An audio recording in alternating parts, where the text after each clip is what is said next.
So it looks like APS-C isn't dead. Stay tuned. Hey, what's going on everybody? It's that one camera guy back at it again with another video for you. And in this video, I'm going to go and talk about the, well, it hasn't officially been announced, but all the, magazine or brochure information is already leaked on the camera bodies. But I'm going to quickly talk about the 6100, 6600, and my thoughts on the two additional lenses there. I won't talk too much about the specs because you're going to look at them anyway. I'm just going to talk about the things that excite me about the system. First of all, Sony has come up with their full new lineup to replace their previous gen. So the 6000 is replaced by the 6100, the 6400 replaced the 6300, and then the 6600 replaced the 6500. So, mind explosion, right? I didn't know that was their plan. Well, it seemed like that was their plan, but I thought they were going to replace something over another. But anyway, that's what they've done. And I don't have any pricing information yet. I think that's going to be announced obviously a little later today. And I'm doing the video now because by later today I won't be able to make the video because I'll be at work. So I might as well just do it now, talking about the features. Let's go over the 6600 really quickly. What's brand new? You're going to get the Z battery. Okay, thank God, because the battery on the cameras and the APS-C they've never been very, very good. And they pack a lot of features, but you have to pack additional batteries. I know for me, when I shoot with the, like the A9 or the A7R3, one Z battery will get me through, one, sporting event for the most part, okay? Maybe you might need a second battery sometimes, okay? I've had to have at least one more battery, but for the most part, one battery will get you by on a pretty long shoot. You're gonna get a headphone jack on that camera. Now, because they haven't been including it for the longest time and I got used to not having a headphone jack, I just never used it as much. So it's great that they have it now. So folks that do need to monitor audio, it's fantastic for them. No 4K 60p, unfortunately, everybody. Let's just keep rolling with it. I mean, I guess we're waiting on the A7S3 to see some sort of that. I thought they were going to do a mini A9.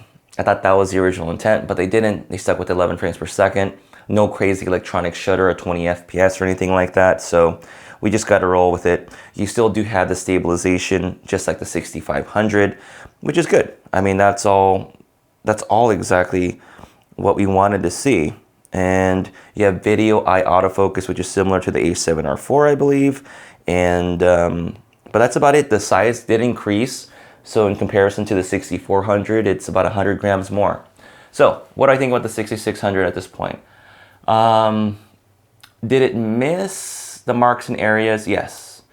I think if it did have the 4K 60p, it would make it much more appealing.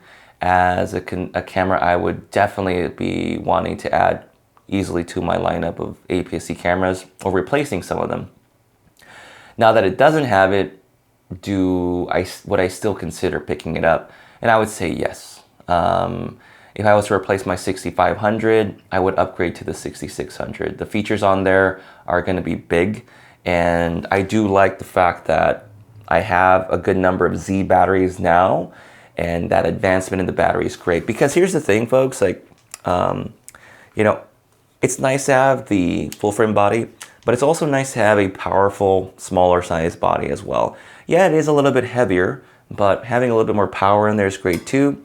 And then the IBIS is going to be great if you're adapting lenses, which I do sometimes, and I'm really going to enjoy having the ability to have stabilization inside the body to accommodate adapting some Canon glass that I have for video when I want to use it, like the Sigma 18-35 or 50-100 or something like that. I like that. I want to have that option. And then now that I talk about it, right now I'm using the 6400 to film me, and that has the Sigma 16mm f1.4 on it. Now I'll have stabilization on it with the 6600. So that's going to be pretty awesome for that. Same flip out screen. You got the flippy screen that I'm using right now. I'm using the flippy screen right now to record me so I can see what it is that I'm doing. So I am very interested in it. I know people are probably not happy. They wanted the 4K 60p, and you're more than welcome to be unhappy about it. I mean, everyone can have an opinion about the cameras. I mean, what else is it to do? I mean, we talk about cameras all the time. The 6100, as we said, is replacing the 6000. And I think it is a very interesting camera. We get the flippy screen. and we get a lot of the same modern benefits. 4K 30p, you do get a mic jack, you just don't get a headphone jack. The OLED or the electronic viewfinder isn't as high quality.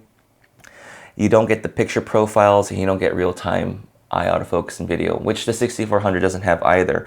But you get everything else minus the stabilization in body, it looks like. So, but there you go. That's the 6100. I think it just depends on the pricing when it comes out. I'm guessing it's going to replace, if it actually replaces the previous model, we're probably going to see the 6100 land around $498 maybe. I hope. And then the A6600 should land around $1,200 to $1,300. I think that's where the price needs to be at. The crazy thing though, folks, is that with the full frame, I mean, you can grab an A7 III for almost $1,600-$1,700, either on the gray market side or even with the student discount. So, you know, it gets really close to full frame territory. So I really hope Sony works it down slightly, so that way, it's going to be a really tough decision for people. So let's go ahead and talk about the lenses now. We've got an amazing 16-55 f2. Well, I don't want to embellish with amazing because I haven't even seen the lens myself and used it. So it's great they did it, and I don't think there's all the information's out there about that particular lens yet, and maybe the weight. Maybe it's already posted on there. But it is a lens people have asked about, and it's not like some G Master moniker lens, it's just a G series lens, but 16-55, f2.8, they say it's lightweight and compact. That's it. They've done it. That's exactly what people have been waiting for on an APS-C body.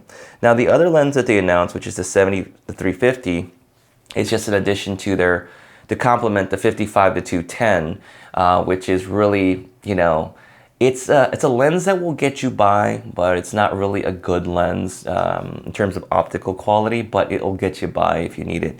So hopefully, when I do get a chance to try these lenses out, that they have updated the optical formula on this particular 70-350. So even though the apertures are not that great at 4.5 to 6.3, hopefully the optical quality will match for the sensor on the camera.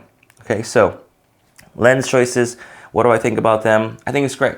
That's the thing people have been complaining about. And you do have your third-party options. So no one's brought in a 16-55 f2.8 native lens, zoom lens. Sony brought it in. And then you have Sigma, which you can go to for some of your third-party options when you want those choices. So this is going to be really big on Sony's side. It's just on the cusp of Canon releasing their 90D. And by the way, I actually really like the 90D. I'm going to try and test it out and see how it goes with it. But that's just me on my end, because at work we use Canon 80Ds, and you know we kind of live in the Canon realm over there at work to some degree.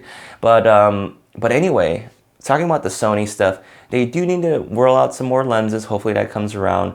Let me know though in the comments below, is like, did it fall short for you, and whether or not you might be considering picking up one of these cameras. Now, I know if it's your first camera, the 6100, folks, is much more appealing now if you're in the market for a new camera. So, unfortunately, as much as I like the A6000, now, if someone's wanting to go to Sony, I'd say, you know what? Take a look at the A6000. It's gonna depend on the price point. So, let me know down in the comments below which one is really piquing your interest. And would you see yourself upgrading? Or you're like, you know what, I'm just gonna go straight to the A7 III or something like that. Or did it fall short for you? That's gonna do it for me, guys. Don't forget to like, subscribe, and check out my other content. And I'll catch you guys later. Peace.